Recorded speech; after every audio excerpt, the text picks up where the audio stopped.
이러니까 이제 사법개혁 해야 된다는 이야기 저는 나온 거라고. 그거 그렇게 무식하게 말하면 안 돼요. 아니 무식하지 않습니다. 국민들의 일반적인 정서입니다. 그러니까 이번 같은 경우는 내란이라고 하는 정말 초유의 사태를 맞이해가지고 그 담당 재판부도 되게 이상하게 재판을 하고 있지만 그 담당 재판부의 이상한 행동에 대해서 전혀 이거를 제어하지 않고 그걸 오히려 더 용납하는 듯한 이 대법원장의 태도가 사실은 더 문제였거든요. 스스로가 자초한 부분이 너무 많기 때문에 이 부분에 대해서는 조금 생각들을 해야 된다고 봅니다. 아니 대통령과 대법원장과 그러면 국회의장이 상하 관계입니까? 이거 대통령제가 뭔지조차도 모르는 거예요. 히틀러가 했던 거고 무솔리니가 했던 거고 그다음에 지금 저 터키에서 에르도안이 하고 있는 거고 폴란드에서 벌어졌던 일입니다. 네. 자기들의 권력을 강화하는 거 이거 독재 국가에서 하는 거기 때문에 저는 이건 말이 안 된다고 생각해요. 네. 그래서 지금 시스템이 문제가 있다면서요. 그럼 그 시스템 제가 얘기를 미리부터 할게요. 고쳤어야죠. 저희가 계속해서 네. 주장해왔던 바가 계속해서 이 사법부의 재판부 늘려달라고 한 얘기는 옛날부터 계속해서 네, 판사 네. 늘려달라고 검찰 늘려달라고 했는데 아직까지 다 진행이 안 됐었던 것이고요. 근데 그 제보가 있은 다음에 정말로 조희대 대법원장이 파기환송을 너무 이상하게 빨리 이례적으로 했었다는 거가 문제였던 거죠. 게다가 직위원 부장 얘기도 계속해서 올라간 게 지금 벌써 몇 달입니까? 근데 네. 아무것도 지금 되는 게 없잖아요. 그 직위원 그렇게까지 지금 국민들이 이런 상황에 대해서 맞아 그렇지 저 대법원장이 잘못했지라고 생각하면서 또 수긍하는 면이 있는 것은 이 사법부도 좀 스스로를 되돌아보고 대변해 그 상황을 조금 살펴봐야 될 필요성은 충분히 있다. 네네. 한없이 가벼운 정치 토크쇼 장르만 여의도 9월 16일 화요일 순서 시작하겠습니다. 반갑습니다. 정영진이고요. 트럼프가 지금 거의 날강도 짓을 하고 있습니다. 이게 뭐 무슨 수사 이런 게 아니고 진짜 날강도 짓이에요. 지금 우리나라 GDP가 대충 한 2조 달러쯤 될 건데 그중에 거의 한 20% 가까이 그냥 돈으로 내놓으라는 거거든요. 근데 그 정도면 거의 한 4년 동안 매년 5%씩 우리가 지금 성장률 깎이는 거나 마찬가지인데 그 돈 내놓으라는 건데 그거를 협상을 지금 안 하기도 애매하고 하자니 이건 뭐 나라 망하는 길이고 또 우리랑 일본이랑 또 상황이 같지가 않으니까 근데 그런 아주 위중한 상황에 우리가 놓여져 있는데 역시 또 안팎으로 매우 또 복잡한 일들이 많은 것 같습니다. 그 정도 금액이면 뭐 한 400 몇십 조 이 정도 되는 거면 1인당 따지면 뭐 100만 뭐 얼마 이상 될 것 같아요. 예, 굉장히 하여튼 큰 금액인데 그런 금액들 비교원과 함께 하시면 그래도 좀 복구가 가능할 것 같습니다. 네, 여기서 광고로 넘어가는 게 매우 부적절함을 뭐 모르진 않습니다만 또 오프닝 광고로서 또 굉장히 의미 있는 일이긴 하죠. 비교원과 함께 인터넷, TV, 휴대폰, 일반 가전제품들도 많은 혜택을 받으시면서 구매하실 수 있습니다. 장르만 여의도 특가로서 여러분께 더 많은 혜택 드리고 있고요. 그리고 요즘 최대 128만 원까지 혜택을 받으실 수 있으니까 현금으로 바로 받으실 수 있으니까 그 혜택 놓치지 마시고 꼭 챙겨가시기 바라겠습니다. 광고 수계라는 비판 겸허히 받아들이겠습니다. 정말 부적절하다 정말. 왕갈비탕은 안 해요? 좀 이따 합니다. 기다리세요. 이따 있어요. 배고플 때 줘야지. 네, 맞습니다. 인사를 합시다 좀. 네, 알겠습니다. 오늘도 불만 가득한 분들과 함께하겠습니다. 박진영 평론가님 어서 오시고요. 네, 불만이 역사를 발전시킨다. 박진영입니다. 네, 반갑습니다. 그리고 그 불만의 대상 국민의힘 김종혁 고양병탕협위원장님 아니 불만의 대상이 뭐예요? 이분의 일편. 제가 왜 갑자기 불만 없습니다. 없습니까? 네, 불만 아니 없습니다. 박진영 평론가님의 불만의 대상. 아니요. 저 아니에요. 아닌데. 아닌가요? 관계 좋은데. 관계 좋습니다. 네. 자, 국민의힘 상황이 요즘에 또 굉장히 묘하게 돌아가고 있는 것 같고요. 민주당도 마찬가지예요. 용산도 마찬가지고. 알겠습니다. 노영희 변호사님 함께 네, 하겠습니다. 안녕하세요. 네, 반갑습니다. 그리고 김종혁 참 위원장님은 인증 못 받으셨죠? 지금 징계를 안 받으면 다행이에요. 예. 인증이 아니라 지금. 미인증 패널입니다. 네, 미인증 패널이시고 징계 앞두고 있고요. 징계를 왜 앞둬요 또? 그건 아니에요? 네. 받으실 것 같은데? 뭐 아닐 것 같습니다. 아닐 것 같습니다. 자, 그리고 오늘 뉴스는 최윤경 기자가 정리해 주시겠습니다. 네, 안녕하십니까? 네, 반갑습니다. 자, 그러면 일단 나경원 의원 구형된 그거 소식부터 한번 좀 들어가 볼까요? 네, 짧게 전달하겠습니다. 2019년 국회에서 공수처법 통과 관련해서 패스트트랙에 올리는 과정에 그걸 6탄 방어한 패스트트랙 충돌 사건이 발생을 했었는데 요 관련해서 재판에 넘겨진 의원들이 아주 많이 있습니다. 전 현직 의원들이. 근데 재판 6년 5개월 만에 5년 8개월 만에 1심 결심 공판이 열렸습니다. 네. 그러니까 한 5년 이상을 계속 이 재판 진행해 왔던 것인데 아이고. 검찰은 당시 원내대표였던 나경원 의원에게 징역 2년을 구형했고요. 예. 황교안 당시 대표에게 징역 1년 6개월 등 실형을 구형했습니다. 네, 다른 의원들도 뭐 징역 그리고 벌금 등등을 이렇게 쭉 구형 받은 것 같은데 이게 뭐 이번에 1심이 나온다고 해서 그게 또 확정은 또 아니잖아요. 뭐 아니긴 아닌데요. 예. 그래도 실로 오랜만에 결론이 나오는 거니까 11월 20일에 이제 선고는 하겠다고 했어요. 11월 20일에 선고. 네. 네. 근데 이제 민주당에서는 이거 지금 어떤 거 갖고 전쟁을 하고 있냐면 지금 나경원 의원이 법사위 간사로 왔잖아요. 5선의 법사위 간사. 근데 징역 2년을 구형받은 피의자가 법사위 간사로 선임되는 것은 심각한 이해 충돌이다. 이렇게 주장을 하고 있고요. 네. 국민의힘도 좀 당황한 기색이 역력했습니다. 이거 뭐 검찰까지 부안해동하고 있다 이런 입장을 얘기를 했어요. 실제로 이제 벌금 500만 원 이상이 확정이 되면 5년간 선거 출마가 불가합니다. 아 그래요? 네. 피선거권 박탈. 네. 네. 자, 1심은 어떻게 검찰 구형이 많이 좀 받아들여질 걸로 혹시 보세요? 뭐 예측하기는 뭐 어렵습니다만. 변호사님이 말씀하신 아 그게 날까요? 네, 우리 노영희 변호사님 어떻게 보십니까? 뭐 실형까지는 당연히 안 나올 것 같고요. 예. 벌금형? 벌금형 정도 좀 예상해 보는데 뭐 어차피 이게 확정도 아니고 네. 또 실제 상황은 그 분위기를 제가 정확히 모르니까. 알겠습니다. 뭐 예상하기는 뭐 쉽지 않은 그런 상황이고 또 결심 그 3심까지 또 아마 끌고 갈 게 거의 명확해 보이기 때문에 유죄가 나오죠. 본질은요. 네. 판사가 어떤 인간인지 궁금하다는 겁니다. 또 판사. 무슨 1심 구형을 6년 5개월 만에 나옵니까? 이게 상식적으로 이해가 됩니까? 그죠? 왜 이렇게 늦게 나오는 근데 거예요? 그건 이 판사만의 문제는 한 아니죠. 사람이 아니지. 한 그 전에 계속 바뀌었어요. 판사들이 계속 있었고, 바뀐 판사들 다 조사해야 됩니다. 그다음에 제가 중요한 게 아니 그게 아니라 피고인이 너무 많잖아요. 사람이 너무 많으면 증인들도 많고 이 불러가지고 하기가 어려워요. 이게 재판부가 자기들 마음대로 하는 거 아니겠어요? 네. 이러니까 이제 사법개혁 해야 된다는 이야기 저는 나온 거라고 그거 봅니다. 그렇게 무식하게 말하면 안 돼요. 아니 무식하지 않습니다. 국민들의 일반적인 정서입니다. 그러니까 일반적으로 법의 이야기를 쓰는 사람들은 네. 자기들의 법의 합리성과 규칙성만을 이야기하는데 예. 국민들은 그런 규칙성을 이야기하는 상식적으로 판단하는 거예요. 그러니까 일반적으로 이렇게 네. 재판을 막 질질 한 명인 사건에서 쟁점도 간단한데 질질질질 막 끌고 그러면 이제 문제가 당연히 있고 그런 말 해도 되는데 이번 사건 물론 오래 걸렸고 좀 비상식적으로 나온 것도 맞긴 맞는데 네. 이제 피고인이 워낙 많고 또 피고인들이 전부 다 정치인들이면 다들 사건들을 조금 자기네들 정치 상황에 따라서 조금 그게 다르게 정치인들은 해달라고 해요. 그 편의를 봐주나 말이야. 네, 그래서 이제 그런 부분들을 생각해 보면 또 이 판사만의 문제는 아니었으니까. 그 판사 전체를 혁신해야 되는 거예요. 판사 전체를 혁신해야 전체를 된다. 개혁해야 되는 거 시스템 전체를 저는 개혁해야 저는 오히려 된다는 이 상황을 생각이 보고 들고요. 판사님들의 숫자를 늘리는 게 필요하다. 아, 이 숫자를 생각은, 늘리는 게 예, 필요하다. 그것도 개혁인 거예요. 그리고 네. 이제 의심 가는 건 이런 거죠. 국민의힘 전당대회 할 때 나경원 의원하고 한동훈 비대위원장하고 토론을 하면서 그런 이야기 하잖아요. 재판 관련해서 부탁했죠. 아, 그런 네. 이야기 공소 하잖아요. 취소를 그럼 부탁했다. 그 왜 수사 안 들어갑니까? 아, 그죠? 그런 것도 수사해야 된다. 당연히 수사해야죠. 해야죠. 그건 당연히 해야 되는 거예요. 네. 이번에 보면 그러니까 왜 그 법원 중에 그런 얘기 있잖아요. 지체된 정의는 정의가 아니다. 그런 얘기 하잖아요. 그 대표적인 사례인 것 같아요. 예를 들면 너무 기간이 오래 걸려서 네. 이제 당장 11월 달에 판결이 내려지면 내년에 지방선거 있잖아요. 그렇죠. 그럼 또 그걸 가지고서 막 얘기가 나올 거예요. 이거 지방선거 앞두고 판결 내려진 거 이건 정치적인 거 아니냐라는 공격이 들어올 거고. 근데 네. 사실 이것만 그런 건 아니에요.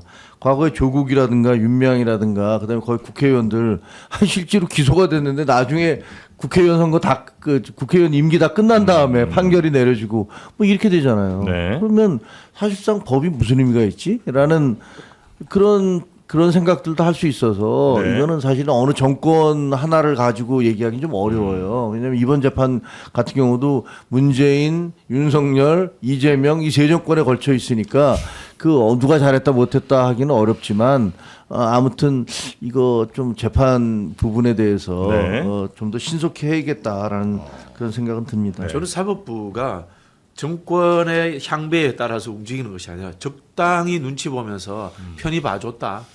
뭐 그렇게 추론합니다. 네. 맞아요. 네. 그건 확실히 맞는 말씀입니다. 네. 그리고 사실 네. 그 피고인 공동 피고인이 이렇게 여러 명 되는 건 사실은 뭐 많거든요, 재판할 때. 네. 그런데 이 사건은 쟁점이 간단한 쟁점이거든요. 예, 예. 이게 막 복잡하고 어려운 게 아니라서 실질적으로 빨리 하려면 얼마든지 빨리 할 수 있었는데 이번 재판부 말고 그 앞에 있던 재판부들이 사실 이제 빨리빨리 진행을 안 한 거죠. 네. 그 무슨 그 조직 AI 통- 공부하시는 분들이 이런 이야기해요.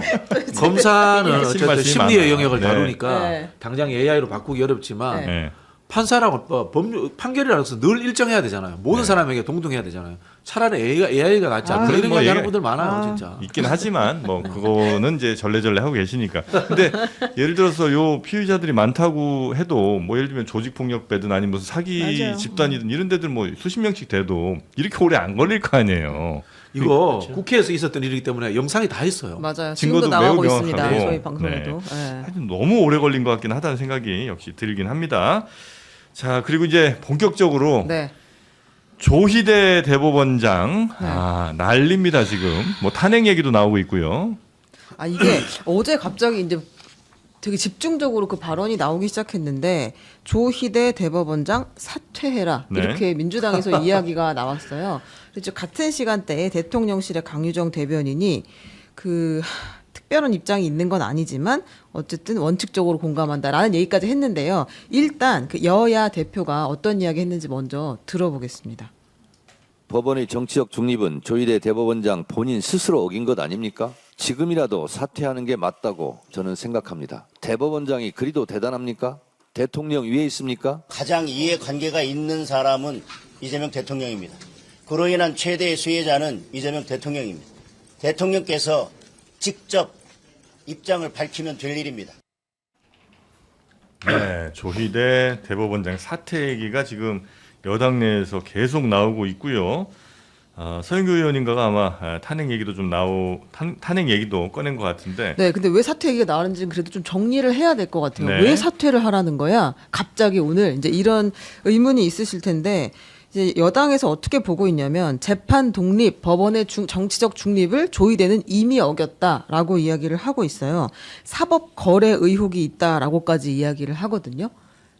어떤 걸 두고 사법 이게 아마 거래요? 이제 그걸 네. 염두에 두고 얘기를 하는 것 같은데 이제 이재명 대통령 후보 시절에 대법원 파기환 송심이 9일 만에 갑자기 나왔잖아요. 네. 그 관련해서 내막이 있을 것이다라는 걸 지금 여권에서 주장을 해왔는데 그것들이 이제 점점 이제 고조되면서 얘기가 나온 것 같고요. 그다음 이제 직위원 재판부를 정리해라라는 과정에서도 조희대 대법원장이 전혀 이 내란 재판을 신속하게 진행하려는 공정하게 진행하려는 의지가 없다라고 민주당에서 주장을 하고 있어요. 그러니까 내란 재판도 불공정하고 그다음에 이재명 대통령에 대한 이전에 있었던 그 재판에서도 역시 불공정한 모습을 보였고 네. 그래서 한쪽 편향됐으니 사퇴해라. 플러스 이제 예. 지난 금요일에 있었던 전국 법원장 회의가 아마 네. 이제 트리거가 된 거 아니냐라는 이야기는 나옵니다. 근데 이게 네. 되게 위험한 게 그 대법원장이 특히 이제 법의 이름으로 모든 거를 다 합법화시고 합리화시키잖아요. 근데 그동안에 우리는 사실은 법원이 내린 판결에 대해서는 내가 불만이 있더라도 어느 정도 알아서 본인들이 객관적으로 공정하게 법관의 양심을 했을 거다라고 하는 믿음이 있기 때문에 그리고 이 질서를 무너뜨리지 않겠다라고 하는 생각 때문에 존중한다 항상 그런 태도를 보여왔거든요. 근데 이제 최근에 보여준 이 법의 태도는 사실은 혹은 이 판결의 태도는 조금 그런 말로는 설명하기 어려울 정도로 너무 납득이 안 가는 부분들이 되게 많았어요. 근데 그래도 그동안에는 대법원장들이 이렇게 뭔가 특정 사건에 대해서 나서가지고 이렇게 한 적이 별로 없었었는데 네. 이번 같은 경우는 내란이라고 하는 정말 초유의 사태를 맞이해가지고 그 담당 재판부도 되게 이상하게 재판을 하고 있지만 그 담당 재판부의 이상한 행동에 대해서 전혀 이거를 제어하지 않고 그걸 오히려 더 용납하는 듯한 이 대법원장의 태도가 사실은 더 문제였거든요. 그래서 저는 그 부분에 있어서는 스스로가 자초한 부분이 너무 많기 때문에 이 부분에 대해서는 조금 생각들을 해야 된다고 네. 봅니다. 근데 좀 더 일찍 예를 들면 이재명 대통령에 대한 그 파기환송심 그때라든지 아니면 직위원 바로 문제됐을 때 그때가 아닌 지금 더 이렇게 많이 불이 지펴지는 건 혹시 또 이유가 있나요? 아니, 우리 그때도 사실 변호사들이 이렇게 네. 집단으로 저를 포함해가지고 연명해가지고 대법원장 탄핵에 대한 이 성명서 쓰고 그다음에 그렇게 해야 된다라고 하는 의견서 제출하고 이런 걸 다 했었어요. 네. 근데 이제 그 당시에는 대선이라고 하는 중요한 사건이 있었기 다른 때문에 큰 이슈가 있어서. 네. 네. 자, 그래서 지금 조희대 대법원장 사퇴 촉구를 하는 여당 목소리가 굉장히 높아지는데 혹시 뭐 다른 배경이 있다고 보십니까? 우리 김종혁 최고께서는? 경과를 보면요, 저는 뭐 생각하기에 이재명 대통령의 그 멈춰진 재판 5개 그것이 재개될지도 모른다는 두려움 때문에 이렇게 무리수를 두고 있다라고 생각을 합니다.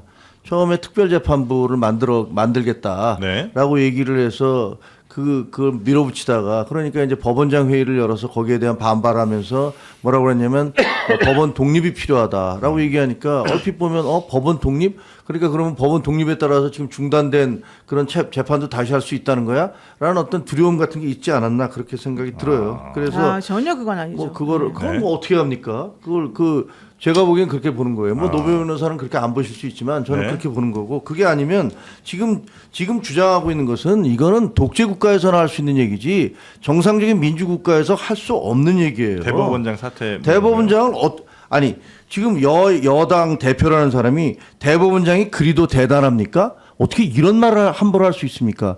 뭐 그리고 대통령 위에 있습니까? 아니 대통령과 대법원장과 그러면 국회의장이 상하 관계입니까?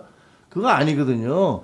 이분은요, 지금 대통령제가 뭔지조차도 모르는 거예요. 왜 대통령제가 만들어졌냐. 이게 미국에서 만들어졌잖아요. 그러면서 대통령은 메이플라워 타고 온 사람들이 왕 대신에 만든 거예요. 근데 왕의 권력을 주면 안 된다. 그러니까 절대적으로 분권이 이루어져야 된다. 3권 분립이 이루어져야 되고 어느 누구도 절대적인 권력을 행사할 수 없도록 만들어야 된다라고 해서 그래서 만든 게 대통령제라고요. 만약에 의원 내각제 같으면은 대통령 지지도 당선됐다가 지지도가 떨어지면은 해산되잖아요. 국회가 해산되면 총리가 바뀌어요. 네. 근데 대통령제에서는 대통령의 임기가 정해져 있기 때문에 그거를 계속 할 수밖에 없어요. 이 사람이 나쁜 짓을 해도 임기를 보장해 줘야 되니까.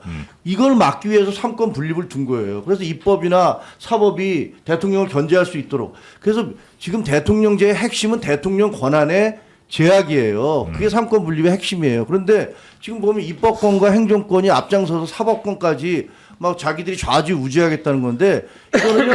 히틀러가 했던 거고 무솔리니가 했던 거고 그다음에 지금 저 터키에서 에르도안이 하고 있는 거고 폴란드에서 벌어졌던 일입니다.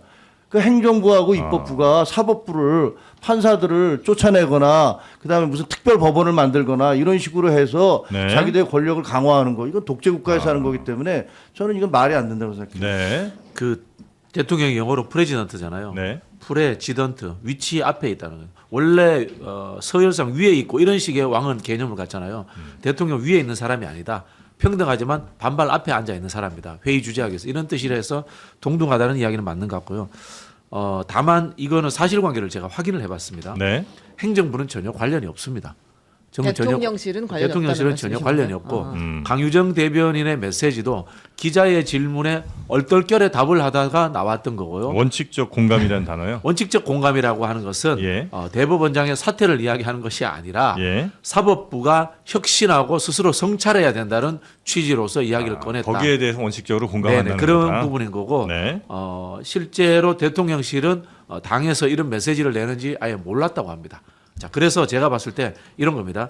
행정부는 최고의 집행기관, 최고라고 하는 것은 양이 많다는 뜻으로 이야기하겠습니다. 높이 네. 아닙니다. 네. 그래서 또 다른 법률 집행기관인 사법부에 대해서 이야기할 수 없습니다. 이건 분립이 맞습니다. 그러나 국회는 대의민주주의 기관으로서 집행권을 가지고 있지 않기 때문에 네. 모두에게 비판의 화살을 날릴 수 있는 곳입니다. 그렇게 해서 국회에서 법제사법위원회라는 위원회가 존재하기도 하는 겁니다. 네. 그래서 국회 영역에 해당되는 정당의 대표는 대법원장 사퇴하라 이야기할 수 있는 겁니다. 요구할 수 있다. 당연히 이야기할 수 있고 그러니까 네. 장동혁 대표라든가 국민의힘에서 그러잖아요. 그럼 이재명 대통령 사퇴하라 이야기하지 않습니까? 원래 정치는 그게 찌지고 뽑고 싸우는 거예요. 그런 영역에서 하는 거예요. 다만 이것을 최종적으로 결정하는 부분들에 있어서는 네. 국민들의 여론이라든가 뭐 투표 행위라든가 다양한 법적 절차가 필요하겠죠. 네. 지금은 네.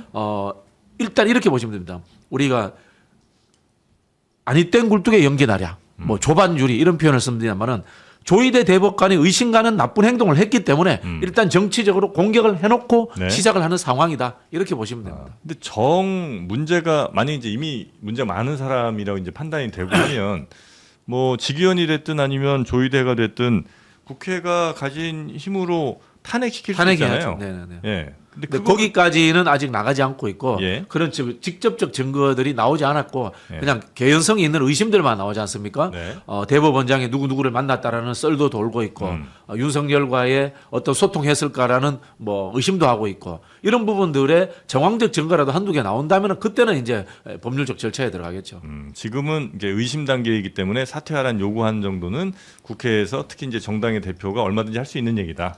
총칼 들고 싸우지 않는 이상 네. 다 가능합니다. 아니 근데 미국 같은 경우에 대통령제 그 처음 만들어낸 나라인데 미국에서 저는 제가 과문한 탓인지 몰라도 원내대표나 그 다음에 상원의 그 국회 그 부통령이 대법원장에 대해서 사퇴 운운하는 얘기를 했다는 얘기를 지금까지 단 한 번도 들어본 적이 없습니다. 아마 나라가 발칵 뒤집힐 거예요. 그러면 미국 같은 경우는 미국의 대법원장들 존경받잖아요. 대법관들 뭐 평생 평생 정신직이기도 하고 그렇게 따지면 우리나라 대통령은 뭐 수정헌법에 의해 존경받습니까? 가지고 법원 우위 국가인 나라이기 때문에 그런데 네.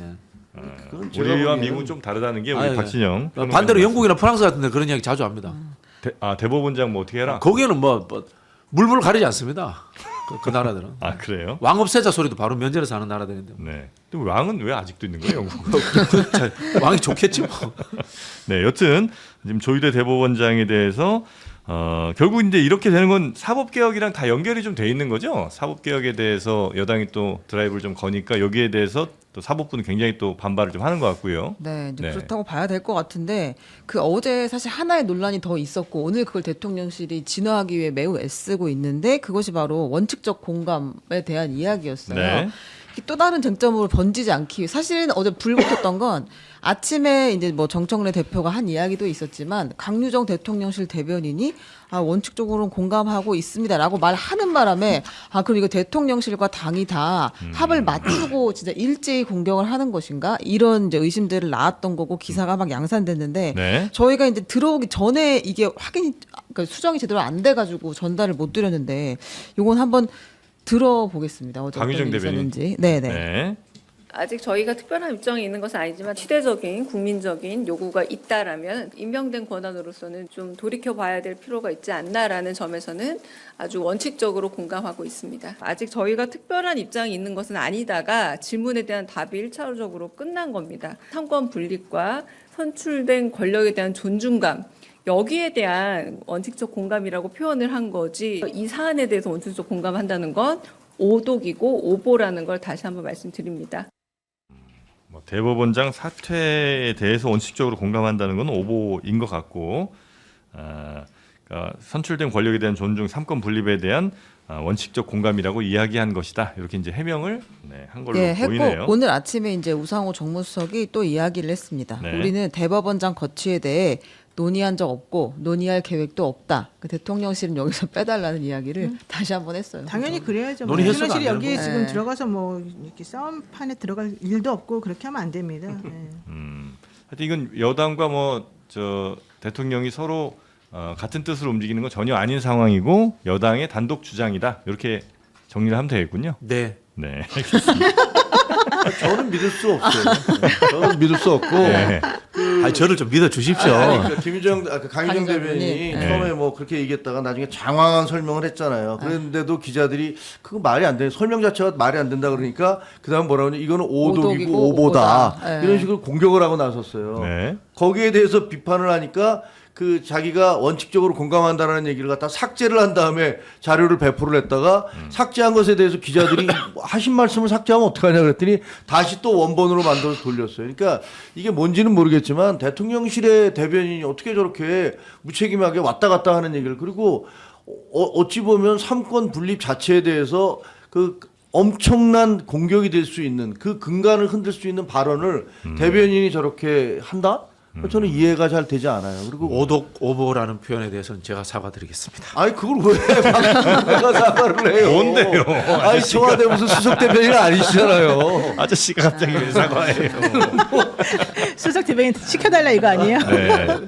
여튼 이렇게 말이 좀 세지다 보니까 탄핵 얘기도 좀 나왔습니다. 뭐 서영교 의원도 그렇고 또 야당에서는 이재명 탄핵 소추안 발의해야 된다. 이재명 대통령에 대한 탄핵 얘기를 물론 뭐 정치적인 레토릭이라고 생각을 합니다만 네. 그래도 나왔습니다. 이거 한번 들어볼까요? 네. 임이자 의원입니다. 임이자 아니고 한번 들어보겠습니다. 민주당이 시급히 해야 할 일이 무엇인지 알려주도록 하겠습니다. 그것은 바로 이재명 대통령 탄핵 소추안을 발의하는 것입니다.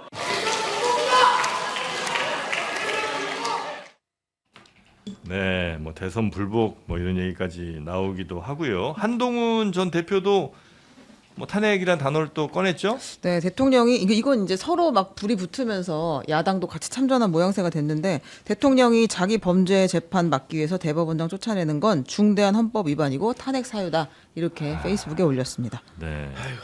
왜 이렇게 돌아가면서 한숨 들으시는 거예요? 먹잇감이 하나 생기니까 네. 참 하이에나처럼 이제 달려든다 이런 느낌이 드는데 지금 우리 아까 우리 시작 전에도 미국하고 관세 이야기했지 않습니까? 예. 더 투자하라 이런 이야기도 있고 미국 관과의 관세 협정 지금 정신이 없거든요 아직. 네네네. 그리고 에이펙도 치러야 되고요. 그런 부분에서 또 대통령 입장에서는 주식이 올라서 굉장히 지금 기분 좋습니다. 국민들의 호주머니도 든든해지고 이렇게 포지티브하게 민생 경제 정책으로서 전국을 주도할 수 있는데 이런 논란이 일어나는 것이 뭐 크게 좋겠습니까? 그러니까 대통령실이 바라는 바는 아니다라고 저는 그렇게 봅니다. 제가 두 가지만 좀 짚고 넘어가겠습니다. 우선 아까 이제 김정혁 최고위원이 말씀하신 것처럼 본인에 대한 재판이 재개될 것 같으니까 그걸 막기 위해서 한다. 그거는 사실 무근이고 특히 본인에 대한 재판은 사실 재개될 가능성이 거의 없습니다. 만약에 정말로 사법부가 우리를 이렇게까지 괴롭힌다 그러면 우리도 정면으로 나서겠다 이래가지고 정말로 무슨 선전포고 하듯이 몽땅 다 해라 이런다 하더라도 사실은 그런 일은 벌어지지 않을 거기 때문에 그걸 염두에 두고 이런 일을 한다는 건 말도 안 되는 얘기고 두 번째 한동훈 대표가 페이스북에 또 이렇게 썼어요. 대통령이 자기 범죄 재판 막기 위해 대법원장 쫓아내는 것은 중대한 헌법 위반이고 탄핵 사유다. 자기 범죄 재판을 막기 위해서 이렇게 한 역사가 없고요. 또 하나 중요한 게 여기서 역사라는 것은 이재명 대통령에 대한 얘기인 건데요. 중요한 거는 지금 대장동 재판이나 쌍방울 대북송금 사건 관련해서 지금 돌아가는 양상이 이재명 대통령에 불리하지 않습니다.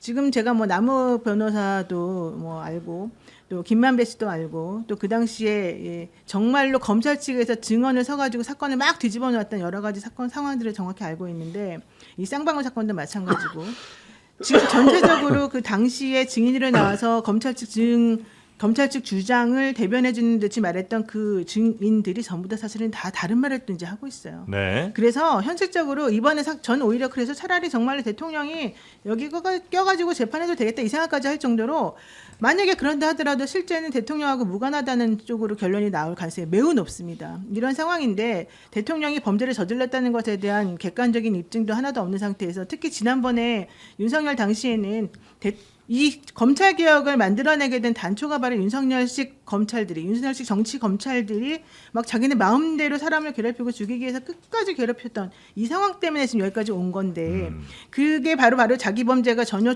성립하지 않는다 내지는 그런 의심이 너무 부적절했다라고 하는 걸 알려주는 건데 네. 대통령이 자기 범죄 재판 막기 위해서 대법원장 쫓아낸다 이거는 있을 수 없는 얘기인 것이고요.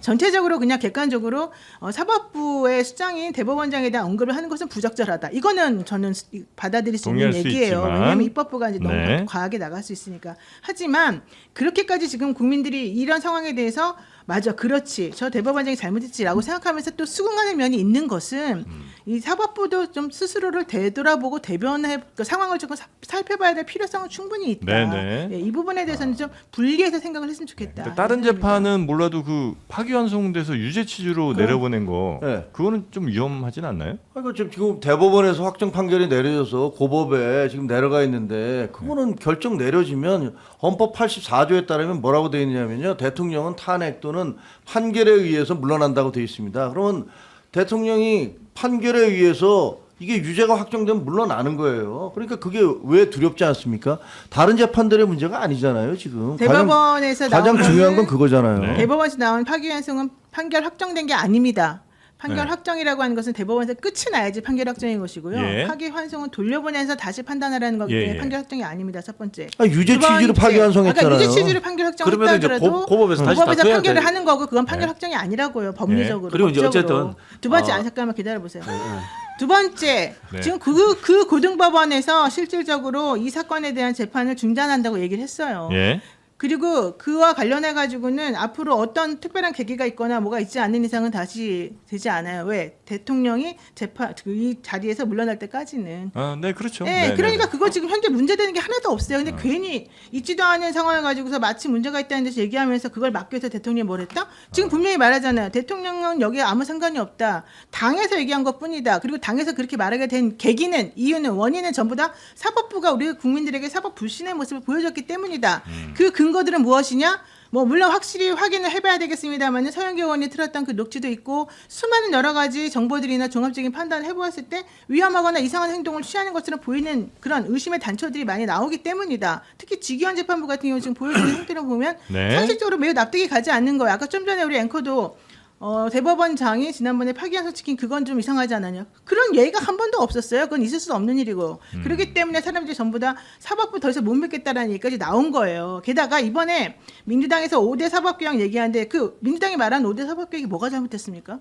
지금 국민들이 재판을 제대로 못 받아요. 정말로. 3심 재판인데 실제적으로 2심 재판밖에 안 돼. 여기 계신 분들이 자기가 재판을 안 받아봐서 잘 모르나 본데 실제 심리 불속행 기각이라고 해가지고 2심까지만 하고 나머지 3심 제대로 못 받아본 사람들이 90%예요. 기본적으로. 그러면 그게 3심 재판입니까? 아닙니다. 그럼 사람들이 내 재판 왜 그럼 제대로 안 받았지? 난 왜 3심 재판을 받아볼 수가 없는 거지? 물어보면 그냥 이유가 없다고 나와요. 그 이유가 뭔지도 모르는데 그런 거가 너무 문제이기 때문에 예전부터 대한변협에서도 그렇고 제발 판사들 좀 늘려달라고 했던 것이고 네네네. 제발 대법관도 좀 늘려달라고 했던 것입니다. 그게 근데 조의대 잘못입니까? 뭐가 문제입니까? 조의대 문제가 아니라 아니, 전체적인 그게 사법개혁의 그 문제라는 시스템이 거죠. 사법개혁의 조의대만의 문제라는 문제입니까? 거죠. 사법개혁이 잘못되었고 사법개혁 해달라고 한 문재인 요건이 때 왜 안 했습니까 그러면? 왜 안 했습니까? 다 했습니다. 뭘 해 다 해요. 그래서 지금 시스템이 문제가 있다면서요. 그럼 그 시스템 제가 얘기를 미리부터 할게요. 고쳤어야죠. 네. 저희가 계속해서 네. 주장해 왔던 바가 계속해서 이 사법부의 재판부 늘려달라고 한 얘기는 옛날부터 계속해서 네, 판사 네. 늘려달라고 했고 검찰 늘려달라고 했는데 아직까지 다 진행이 안 됐었던 것이고요. 또 판결에서 화급심 판결 공개해달라. 왜냐하면 사건마다 다 틀립니다. 우리 박진영 평론가이나 무식하게 AI 해야 된다고 얘기하지만 무식하다는 얘기 그만 좀 지금- 하세요. 아니, 그 얘기는 해야 해도 돼요. 돼. 그 얘기는 해야 돼요. 해도 돼. 왜냐하면 나는 AI 주장 안 할 거야. AI 끝까지. 주장밖에 안 하는데 난 AI야. 사건마다마다 이래야지 틀리기 AI가 이슈가 때문에 돼. 이 네. 사실관계가 틀려서 그걸 그렇게 함부로 적용할 수는 없는 거예요. 그러니까 그렇게 네. 하지 말고 정말로 지금 판사들이 일이 너무 많으니까 네. 판사님들을 늘려서 우리 사건들을 제대로 좀 볼 수 있도록 해달라. 이게 뭐가 그게 문제입니까? 이제 지금 너무 사법- 멀리 갔습니다. 지금 예. 아니 이거 다섯 개 사법개혁에 대해서 좀 사법개혁의 반대하고 방향이 해요. 그렇다는 하겠습니까? 거고. 하는 네. 얘기예요. 할 건데 난 지금 AI야. 우리가 하고 있던 이야기는 어쨌든 왜 조의대 사퇴 이야기가 나왔느냐를 얘기하고 있었던 거고 아마 요거에 그냥 굳이 총 모아가지고 얘기를 해보자면 민주당의 사법개혁을 한다고 해서 대법원을 비롯한 법원이 반발을 하고 있었고 그 과정에서 갈등이 이제 거세지면서 뭐 대법원장 전국 법원장 회의도 있었고 그 다 합해가 좀 지금 아니, 그럼 식사 사태까지 같이 안 했다는 왔다는 것부터 거잖아. 한번 그럼 그 해보세요, 얘기를 한번 그러면. 해볼까 봐요. 지금 서영교 의원이 틀었다는 녹취는 네. 개엄 후에 조의대 대법원장이 김충식 씨, 뭐 정상명 전 총장 등과 식사를 했다는 증언이 나왔다는 거잖아요. 네. 그걸 이제 아는 사람이, 그러니까 이거 부적절한 뭐 개엄 재판 관련해서 내란 재판 관련한 거래가 있었던 게 아니냐라는 윤석열 의혹이 한편 아니냐? 예, 뭐 이런 있다. 거죠? 예, 그런 그거 플러스 거기에서 나온 얘기 중에 하나가 예. 사건이 이재명 대통령 그 당시 대통령이 아니었지만 사건이 올라오게 되면 우리가 다 알아서 처리해주겠다라는 말을 했었다라고 하는 그러니까 증이나 제보가 있었었고 물론 그건 확인해야 됩니다. 근데 그 제보가 있은 다음에 정말로 조의대 대법원장이 파기환송을 너무 이상하게 빨리 이례적으로 했었다는 거가 문제였던 거죠. 그러면 그게 아니라 그러면 아닙니다. 네. 정확하게 설명을 하고 네. 식사한 거 아니면 식사한 거 아닙니다. 어선이 니네가 밝히십시오라고 하든지 수사를 하든지 특검을 하든지 뭔가를 해봐야 되는 거죠. 그건 이제 밝혀야 될 게다가 부분이라는 지기현 부장 얘기도 말씀이시고. 계속해서 올라간 게 지금 벌써 몇 달입니까? 근데 네. 아무것도 지금 되는 게 없잖아요. 그 지기현 그 룸싸르고 의혹에 대한 조사가 진행되고 있지 않다라는 게 문제라는 거죠. 왜냐면 그것도 개별 있는 재판에다가 거죠. 지기현 재판부 빨리 해라라고 대법원장이 말할 수는 없잖아요. 당연히 그 얘기를 하는 게 구조적으로. 아니죠. 그 네. 윤리위원회인가 그쪽에 네. 넘어간 사건에 대해서 그럼 진행 상황을 진행이 안 되고 설명해주고 있다. 이렇게 지금 문제가 있고 특히 재판 진행을 지금 엉터리 같이 하는 이 상황에 대해서 해결해달라는 거예요. 지금 네. 윤석열 씨 9회 재판이나 안 나오고 있습니다. 9번이나. 근데 그 원인 중에 하나가 나는 이 지기현 부장 재판부에는 불만이 없다. 분명히 그렇게 말했어요. 그 변호사들이. 그런데 왜 안 나오니까 그러니까 나는 특검이 나와서 하는 게 싫다. 특검의 이 재판을 믿을 수가 없다. 이렇게 지금 주장하고 있단 말이죠. 그러면 그거에 대해서 정확하게 그 재판을 진행하는 사람으로서는 아니 우리 재판에 문제가 없는데 니네가 지금 하는 행동이 이게 뭐냐. 그러면서 강제 구인을 하든지 뭔가 조치를 취해야 되는 거예요. 벌석 재판 취해 보다가도 안 하지 되면 않게. 벌석 재판하는 거죠. 근데 네. 벌석 재판으로 그냥 만연히 가기 전에 그 중간 과정이 너무 이상했다는 그것도 거죠. 수상스럽다는 말씀이시고요. 네. 게다가 노상원 씨 재판 같은 경우도 지금 다 비공개입니다. 네. 자, 우리 김정육 최고 말씀 들어볼까요? 아니, 그게 아니고 네. 강제 구인을 하려고 했잖아요. 강제 구인을 하려고 누가 했는데 재판부에서? 속옷을 입고서 에이, 재판부에서 안 했죠. 특검에서 특검이. 하려고 했는데 네. 그 버티고 그다음에 재판부에서도 아니 안 나오면 자기가 그 반박을 못 하니까 이게 굉장히 그 본인한테 불이익이 간다는 얘기를 분명히 했고 지금 지기현 재판부에서는 나오는 사람들 보도에 따르면 모두가 다 그 윤석열 전 대통령한테 불리한 증언들만 다 쏟아져 나오고 있어요. 네. 그 사령관들과 밑에 있는 사람들 다 듣고 있잖아요. 아니 그러면 그런 기록이 다 있는데 지기현 아니라 지기현 할아버지 재판부가 와도 그걸 어떻게 그게 문제가 없다라고 판결할 수 있단 말입니까? 그건 제가 보기에는 네. 논리적으로 말이 안 되는 얘기를 계속 하고 계신 거예요. 그리고 대법원장이 누구를 만났었다. 그게 죄가 되는 겁니까? 아니 대한민국이 그런 나라입니까? 그 우리가 누구랑 만났을 때 다른 사람하고 어쩌다 만났으니까 너 그 사람하고 이상한 사람하고 만났으니까 그런 주장이 어떻게 가능합니까 법적으로? 근데 이제 시기와 그다음에 그 만난 사람이 매우 수상하게 느껴질 수는 있잖아요. 아니 그럼 정상명 씨가 네. 그냥 저 그 장관을 했다 저 검찰총장하고 장관했던 사람이고 그 사람을 만났다 그래서 그게 판결에 영향을 미친다. 아니 그리고 대법원 원장이 혼자 결정합니까? 대법원 판결 혼자 결정합니까? 그럼 그때 파기환송한 거 혼자 했습니까? 거기 14명이나 되는 대법원 판사들이 같이 한 거예요. 네. 근데 그거를 대법원장 네가 문제가 있다. 그리고 대법원장이 그럼 지기현 판사한테 가서 당신 재판 왜 이렇게 해? 라고 얘기를 하면 그거는 외압 아닙니까? 그거는 뭐 안 되겠죠. 아 그렇게 할 수 있습니까? 지금 그렇게 하라는 거 아닙니까? 왜 지기현한테 가서 얘기 안 하느냐라고 얘기하는데 그게 지금 온당한 주장입니까? 제가 일단 보기에는 그 지금 이건 너무 지기현이- 무리한 얘기예요. 네. 역사에 처음 있는 구속 기간을 날짜에서 시간으로 바꿔버렸잖아요. 아 네. 그건 비판 저도 한 거 그러니까 아시잖아요. 아니, 비판과 의심의 영역이 있으면은 사실은 회피하는 게 맞잖아요. 재판은 최대한 공정해야 돼요. 의심을 사지 말아야 되는 거지 네. 않습니까?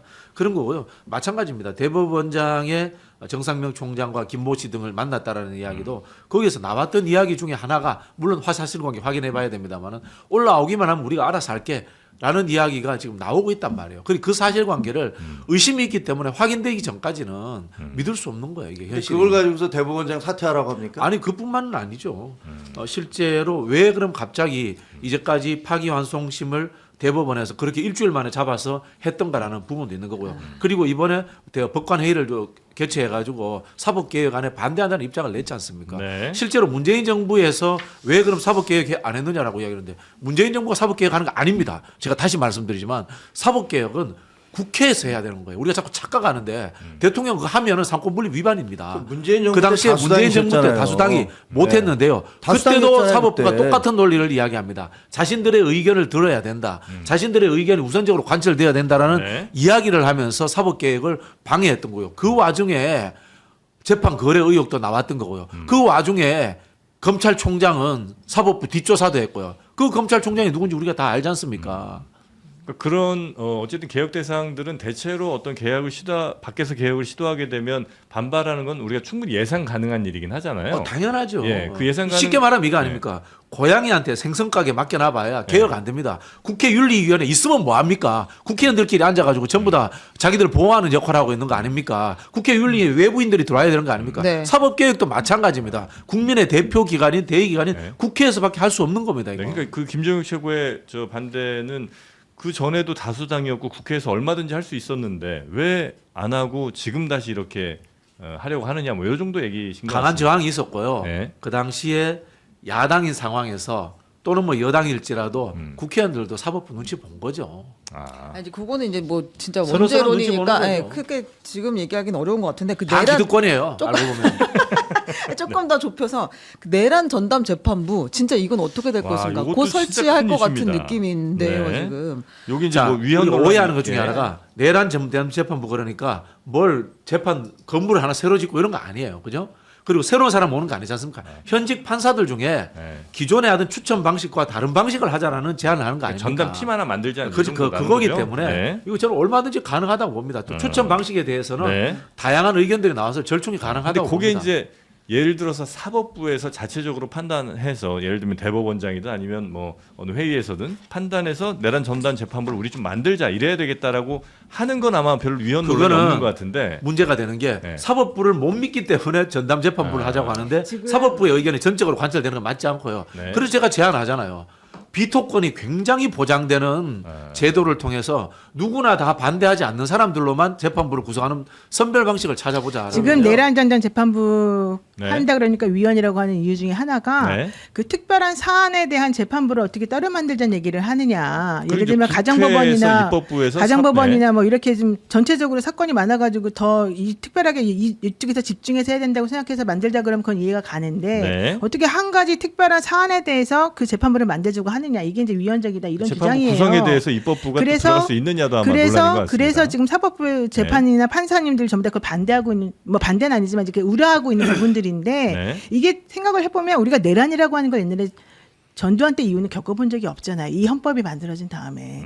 그렇기 때문에 사실은 그 미리 예상을 못했던 것이고 첫 번째로는 두 번째는 세월호 특별재판부 만들자고 처음에 했었던 사람들이 바로 이 재판부 판사님들이었었어요. 그 당시에 양승태 대법원장 시절에 이 임종헌 기조실장이 대법원 차원에서 먼저 그것들을 만들자고 계획을 세웠었고 네. 제안을 했었어요. 그렇기 때문에 그때는 세월호는 그럼 특별한 사안에 대한 것이 아니었습니까? 그러니까 지금 내란 전담 특별재판부를 만들자고 하는 이유 중에 하나는 지금 현재 진행되고 있는 이 내란 재판부가 사실 너무 좀 못 믿어서 이런 게 하나가 있는 거고 직원 재판부가 그래요. 나 지금 사건 너무 많다. 너네들이 나보고 일주일에 한 번씩밖에 안 한다 그러면서 우리 보고 일은 뭐 제대로 안 한다는 식으로 얘기하지만 실제 그렇지 않다. 나도 바쁘다.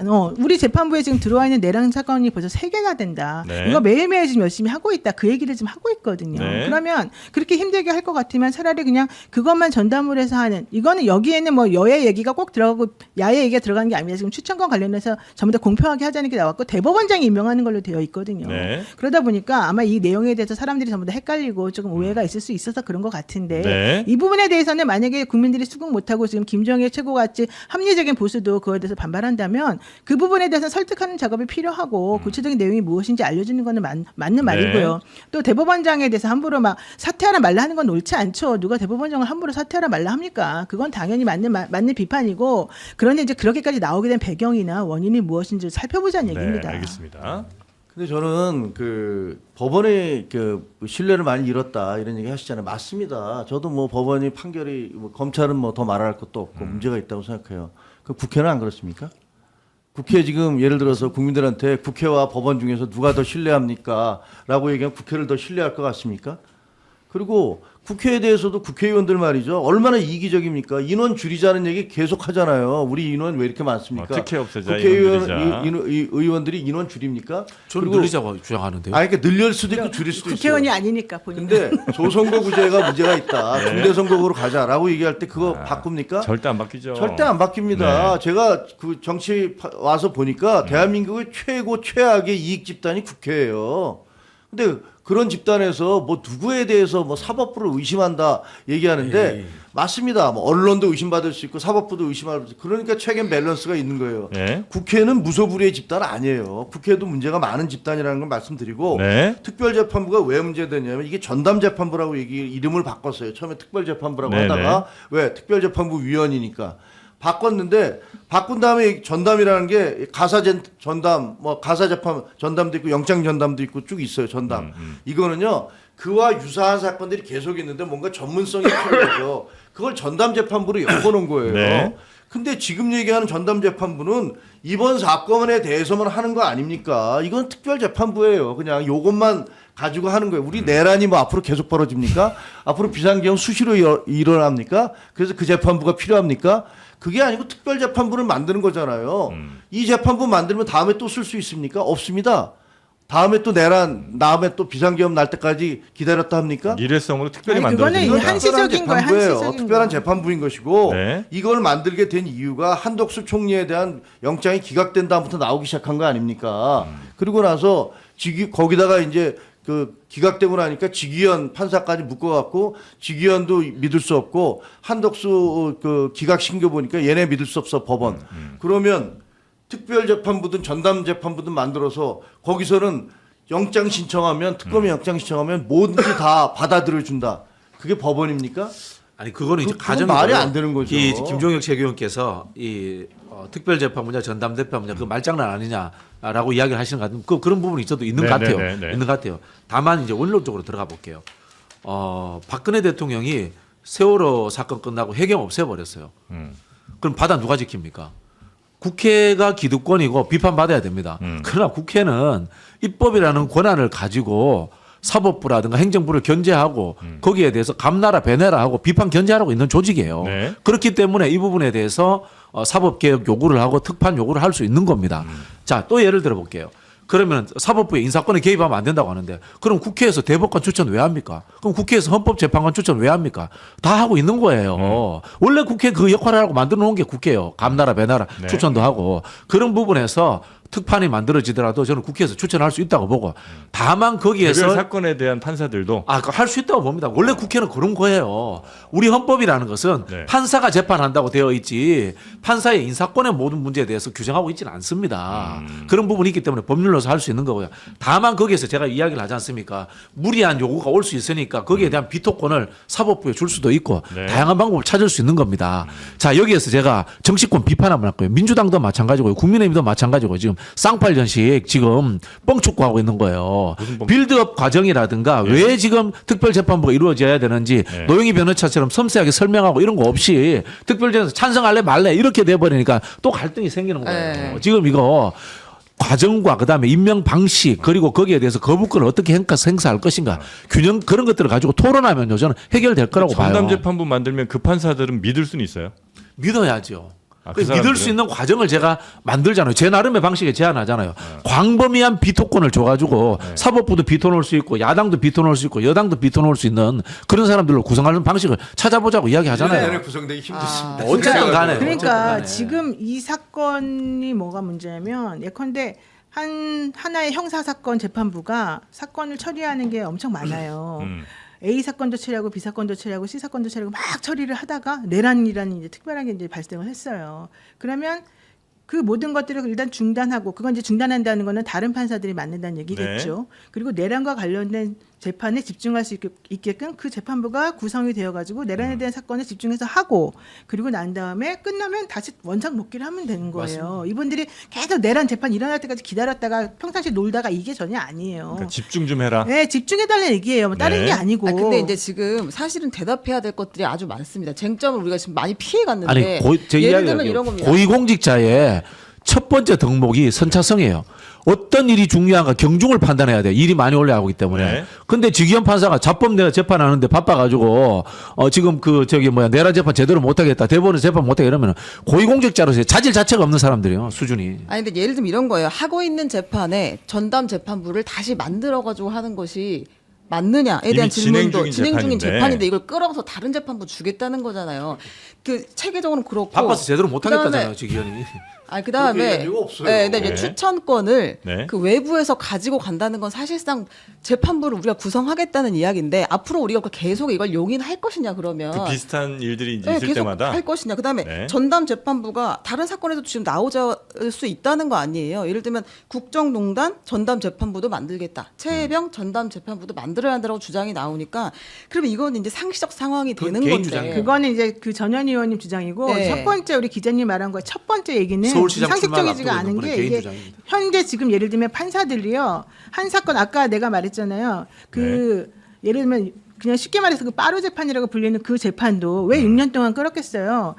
이 A라고 하는 판사가 그 사건을 2년 동안 맡았다가 그 다음에 이제 그 바뀌면서 다른 재판부가 와서 합니다. 재판 항상 그래요. A 재판부가 늙어 죽을 때까지 그 사건 끝날 때까지 그것만 계속 맡는 게 아니에요. 아니, 지금은 지기현 그러기 재판부가 어쨌든 때문에- 12월에 그러기 끝내겠다고 때문에- 했잖아요 사건을. 그러기 때문에- 그러니까 재판 사무 분담의 문제를 얘기를 하는 것인지 아니면 지기현을 못 믿겠으니까 두 우리가 개가 이거를 다예요. 지금 두 개가 다예요. 이 사건이 별개적으로 이렇게 해석되는 근데 게 제가 아니에요. 지난번에 기피 문제를 여쭤봤을 때 이건 기피 대상은 아니라고 얘기했잖아요. 요건상 법의 요건상. 법의 요건이라고 공정한 재판이 진행되지 않는다고 보면 기피할 수 있는데 그럼 검찰에서 이 재판부가 너무 아니 공정하지 않아. 거기서는 법의 요건상 공정한 재판이 진행되지 않으면 기피 이런 요건이 없다니까요. 거기서 말하는 기피의 요건은 네. 예를 들면 뭐 친척이라든가 뭐라든가 뭐 이런 게 들어가 이해관계가 있어요. 아니 있다거나. 그 이해관계 중에서도 공정하게 재판이 진행되지 않는다고 예를 들면 걸석 재판을 그냥 계속 인정한다든지 아니 이 사람이 뭐 피고인 얘기만 계속 듣는다든지 이거에 대해서 그거 불만을 그렇게 가지고 해서 기피하지 않아요. 그건 그거는 기피 기피도 안 요건이 되는데 아니에요. 전담을 만든다고요? 그것도 불공정한 재판 진행이라는 것을 그럼 입증할 수 있어야 되는데 공정의 기준이 뭐예요? 그러니까 그 공정의 내 마음에 안 기준이라는 드는 게 그렇게 저는 판단하지 않. 그래서 그렇게 판단하지 않고 공정하지 않은 재판이 진행될 우려라고 하는 거 되게 애매하기 때문에 네. 그래서 기피의 요건이랑 회피의 요건은 법 조문에 따로 정해놨다니까요. 그러니까 저는 그래서 요게 설명이 1차적으로 돼야 된다고 생각하고 네. 그다음에는 현실적인 문제라는 게 있잖아요. 전담재판부가 가면 다 갱신을 해야 될 텐데 재판 갱신을 해야 될 텐데 시간이 더 늘어질 가능성이 있고 당연히 그리고 제가 늘 말하지만 윤석열은 200% 이거 위헌법률 심판 제청 신청할 것 같아요. 나중에 이제 특별 재판으로 가면 네, 그러니까 전담 재판으로 그러면 이게 가면 또 헌법재판소로 가서 한없이 늘어질 가능성이 있고 만약에 진짜 그게 위헌이라고 나중에 판단이 나면 그때는 이제 어떻게 할 그거는 거냐. 재판부가 그때 정리를 해주면 됩니다. 이거는 위헌 아닙니다. 당신이 만약에 위헌이라고 주장하고 싶으면 헌법 소원하세요. 이렇게 되는 거고 재판은 재판대로 진행이 되는 거예요. 재판 중단되는 그러니까 지금 건 이게 아니잖아요. 뭔가 막 다 섞여가지고 얘기를 하니까 하나부터 열까지를 다 말해줘야 되기 때문에 힘든데 실제는 그렇게 진행되지는 않아요. 아니, 재판부가 그걸 받아들일지 안 받아들일지 그래서 그건 어떻게 모르는 알아요? 거죠. 새 재판부가 어떻게 할지는. 그러니까 그냥 만약에 진짜 이게 부담이 된다고 해서 다시 랜덤으로 그럼 새 재판부를 그 돌려서 국민의힘하고 배정해라. 저기 이렇게 윤석열 한다면 또 해볼 쪽에서는 수 있을 것 땡큐네. 같은데. 만약에 그렇게 되면 윤석열 네. 쪽에서 좋아하는 상황인데 왜 반대요? 그냥 그러니까 윤석열 아. 변호인단들이 어제 너무 좋아했다니까요. 특별 재판. 특별 재판에 대해서 그건 아니 역설적으로 대법원장 나가라고 한 것 때문에. 역설적으로 농담 삼아 이런 얘기도 하잖아요. 아니 그러면 만약에 재판이 만약에 지기현 판사가 12월까지 안 해서 구속기간 만료를 해서 풀려 나오면 그러면 그게 국민의힘이 좋을 것 같습니까? 그거 어떻게 정치적으로 따지면 우리는 정치적인 거의 죽을 문제인데 지경이 될 그게 판인데. 결국은 이런 것 같아요. 넌 네. 똑같은 얘기 전현희 최고위원이 네. 진심을 이야기했던 것 같은데 결국은 대법원이 지기현 재판부가 이거를 재판을 진행하지 않고 누구나 신뢰할 수 있는 사람으로 할 수 있는 구조를 만들어내라라는 전제가 있는 것 같아요. 아까 우리 김종익 최의원님 그럼 뭐가 공정하냐 이런 이야기를 하셨는가 하고 연결되는 것 같은데 보편적 다수가 봤을 때 불공정하지 않다라고 느끼는 사람이 이 재판을 진행했어야 된다라는 이야기인 것 같아요. 보편적 다수가 볼 때라는 거는 그것도 역시 판단하기 아니 여론조사 해보죠. 네. 지기현 재판부를 어느 정도 믿습니까라고 여론조사 여론조사 한번 통해서. 해보죠. 하다못해. 그 여론 재판이에요, 그게. 여론 재판은 아니고 여론이죠. 여론의 향배를 네. 여론을 통해서 완전 결론을 내면 여론 재판인데 네. 여론을 수용해서 다른 과정과 절차를 만들어내는 것은 그 다르죠. 여론을 수용해서 임명받은 판사는 그 여론에 따라 결정을 내릴 거 아닙니까? 그러면 그게 어떻게 공정한 재판이 되겠습니까? 재판이라는 건 사람들의 어떤 여론이나 이런 것과 벗어나서 법률과 양심에 의해서 하라고 돼 있잖아요. 근데 그거를 여론에 의해서 판사를 결정을 하고 그럼 그 판사가 나를 임명해 준 사람들의 여론이 이거니까 이대로 가겠지라고 할 수밖에 없는 거잖아요. 이 결국은 그건 너무 과도한 판사의 주장이에요. 법 해석과 양심을 믿을 수 없는 상황으로 가는 것 아니겠습니까? 그러니까 자꾸 여론 이야기를 할 수밖에 없는 거예요. 그러니까 기본적으로 사실 지금 지기현은 일단은 좀 신뢰할 수 배제해야 없는 된다. 거예요. 신뢰할 수 없는 일단 거죠. 지기현을 믿을 수 없다. 이거는 뭐 확실하신 이게 것 같고. 확실한 공감대가 있다는 거 그렇죠. 같은데. 공감대가 있는 거죠. 네. 네. 그 부분을 해결하면 되는데 왜 대법원이 그걸 해결 안 그다음에 하냐는 이제 거예요. 그걸 안 하고 있는 조희대 역시 믿을 수 없다. 그렇죠. 네. 그래서 두 사람은 사퇴를 해야 된다. 그러니까 한 사람은 사퇴를 해야 되고 한 사람은 재판에서 빠져야 되고. 요게 이제 민주당에서 이제 바라는 그런 그림인 거죠. 아니 이 정도 솔직히 이거 아니에요. 윤석열에 의해서 임명된 대법원장이다. 네. 기분 나쁘잖아. 그죠? 네, 그런 문제는 아니에요.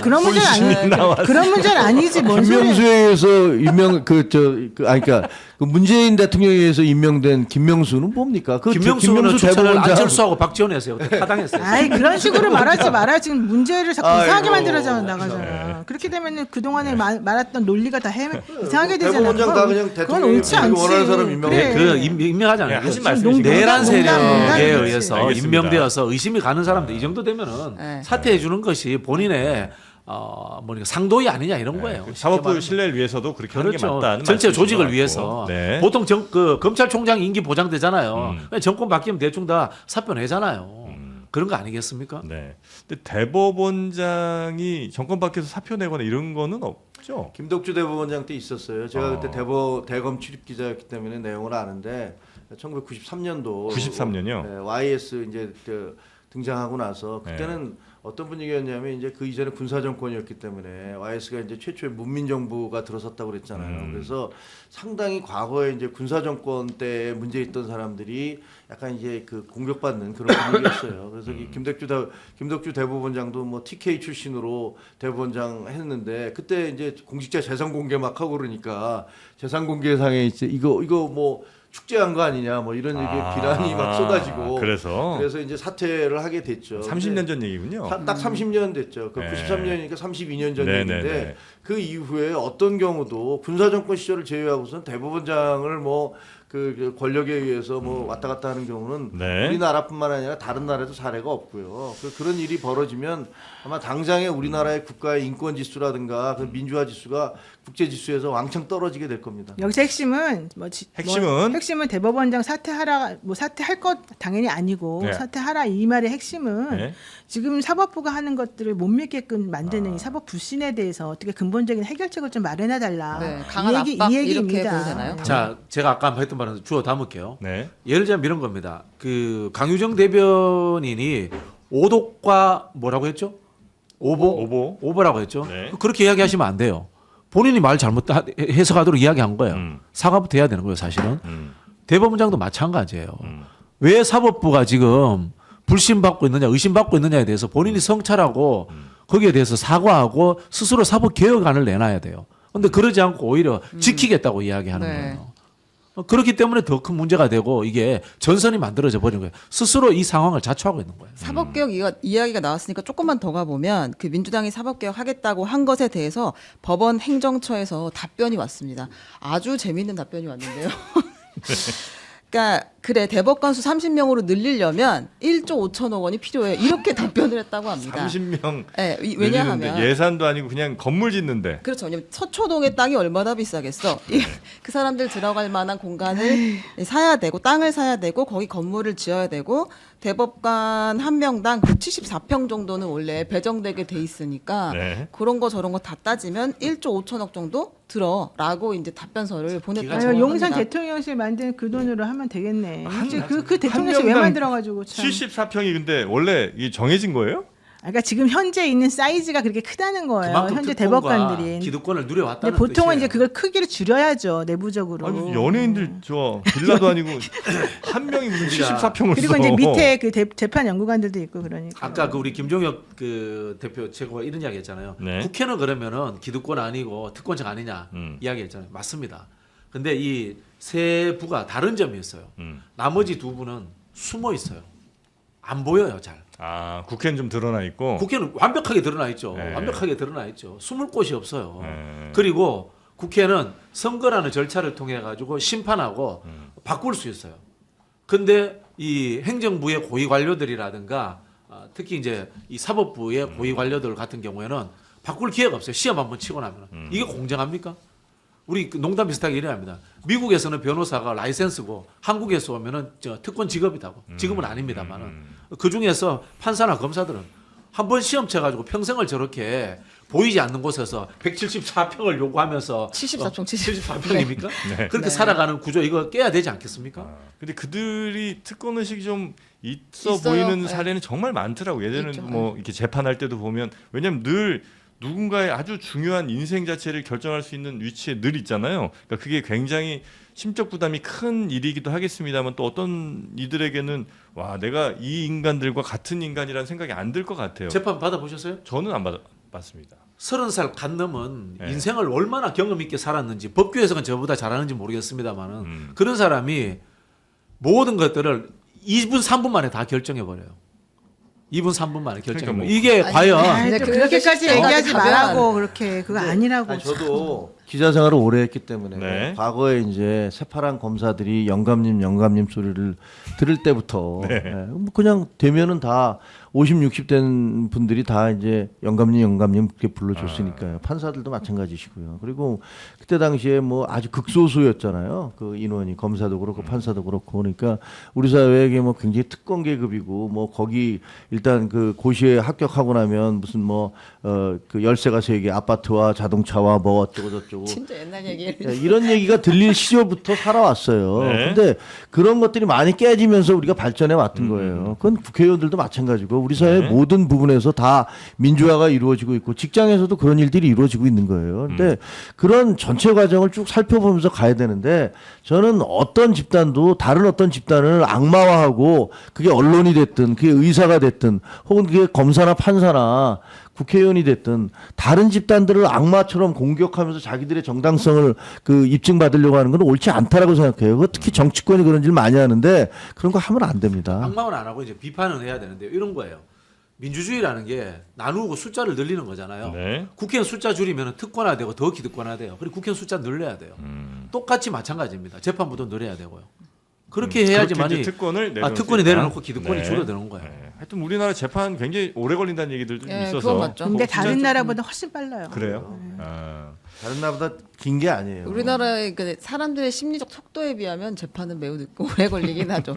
보통 다 그냥 전화하면 바로바로 끝나는데 재판은 오래 걸리니까. 네. 그러면 그거 하겠습니까? 그 프리바게닝 하잖아요. 인정 이게 아, 도저히 시간이 재판이 안 너무 많이 나오니까 걸리니까. 결과가 근데 나오기 우리나라에서 만약에 검사가 야 너 죄를 인정하면 내가 이런 부분들을 봐줄게. 우리나라에서 가만히 있겠습니까? 난리 나죠. 난리 납니다. 네. 근데 외국에서는 이거 너무 많이 걸리니까 실질적으로 이 사람한테 재판이 오래 걸려갖고 실현될 정의와 이 사람에게 일부를 감해주더라도 이 사람의 입에서 진술을 받아서 사건을 빨리 끝낼 때 네. 그 성취될 정의 두 중에서 뭐가 더 크냐? 미국은 그걸 택하고 있는 거고 맞아요. 우리나라는 그거 안 하. 우리나라 그 기부금 입학자 안 하잖아요. 외국 다 하잖아요. 우리 그거 하면 난리 납니다. 이게 네. 동양적 유교의식이 잔존해 있었어. 아. 이 사법제도나 이런 것들 네. 전부 다 서구 것인데요. 아, 하나만 더 가려고 했는데. 저 이낙연 네. 전 대표 사진 한 번만 그럴까요? 볼까요? 예, 네. 이낙연 전 총리가 문재인 전 대통령 내와 차담을 갖고 그 사진을 공개를 했습니다. 그런데 역시나 후폭풍이 일고 있습니다. 네. 문재인 전 대통령 측은 추석 인사차 왔을 뿐 정치 얘기는 없었다. 비공개 만남이었는데 협의 없이 이낙연 측이 사진을 올렸다라면서 당혹감을 표했다고 합니다. 네. 이낙연 전 대표는 그냥 인사차 간 거고 문재인 대통령 그래서 이제 만났고 근데 사진이 이렇게 공개가 되니까 또 오해 내지는 뭔가 해석을 자꾸 이제 하려는 사람들이 좀 많이 있긴 하잖아요. 그래서 이걸 정치적으로 해석하는 분들도 꽤 많은 것 같은데 그럴 건 전혀 없다는 게 문재인 전 문재인 대통령 대통령 측 측이죠. 입장이고요. 이낙연 총리가 문재인 대통령 욕보인 거예요. 이렇게 하면 안 되죠. 아 그래요? 그렇죠. 그리고 이 문재인 대통령도 네. 이렇게 방문 받으실 게 아니라 그때 김문수 지지 선언했을 때 불러서 혼냈어야 돼요. 못하게 하고. 네. 그래요, 맞아요. 왜냐면은 사실 이낙연 전 총리의 행보가 이 민주당 지지자들 보기에는 좀 이해가 안 가고 네. 부적절해 보이는 게 되게 많은데 거기에 대해서는 한 마디도 안 하고 있던 정말 사랑받던 국민으로부터 지지받았던 대통령이었던 분이 네. 그런 거는 그런 잘못을 한 사람에 대해서 언제나 따뜻하게 언제나 같이 친한 것처럼 해가지고 보여주고 그거 사람들에게 알려준다. 그것이 가지는 정치적인 의미와 상징이 되게 중요하거든요. 네, 네, 네. 근데 그런 거에 대해서 너무 무심하신 것 같죠.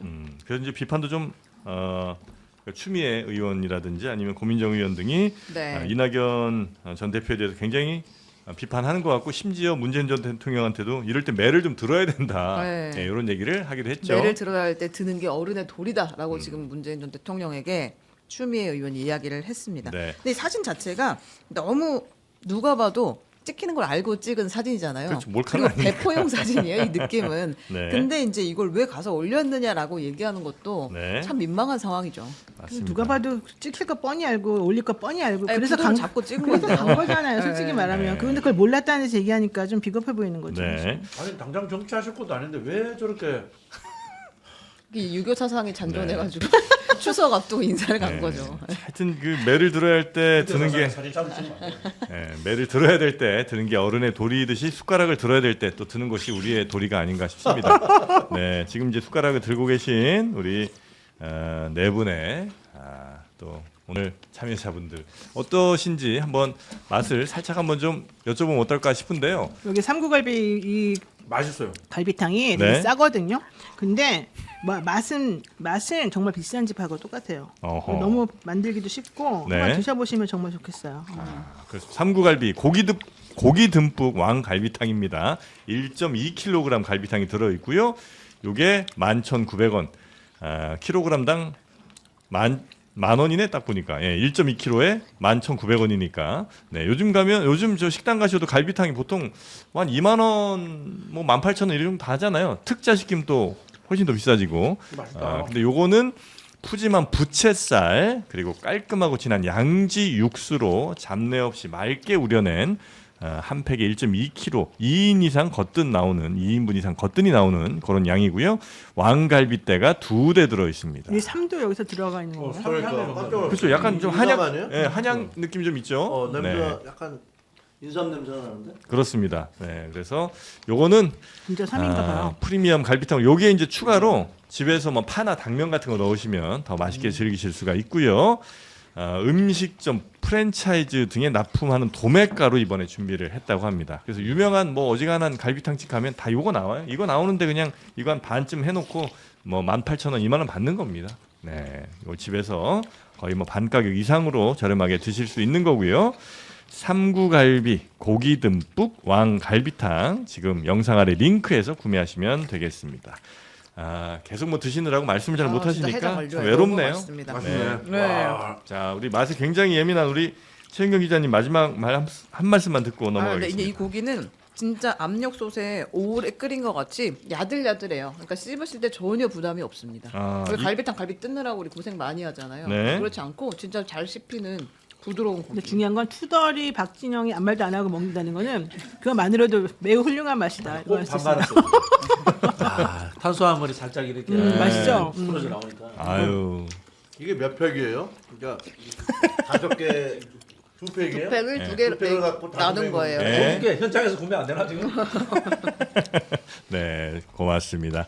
자, 양이 많네. 약간 네. 후춧가루가 조금 들어있어서 쌉쌀하고 후춧가루, 맛있어요. 예, 맞습니다. 고추향, 인삼향, 잘 만들었다. 아유, 고맙습니다. 오늘처럼 이렇게 만족하시는 날이 별로 없었던 것 같은데. 네. 네, 다른 날보다 유독 더 좋아하시는 것 같습니다. 다 술 마셔서 어제. 자, 해장에도 좋은 왕갈비탕 한절기 몸보신 고기 듬뿍 왕갈비탕으로 해결하시기 바라겠습니다. 세 분 대단히 감사하고요. 다음 주에 또 뵙겠습니다. 고맙습니다. 고맙습니다. 감사합니다.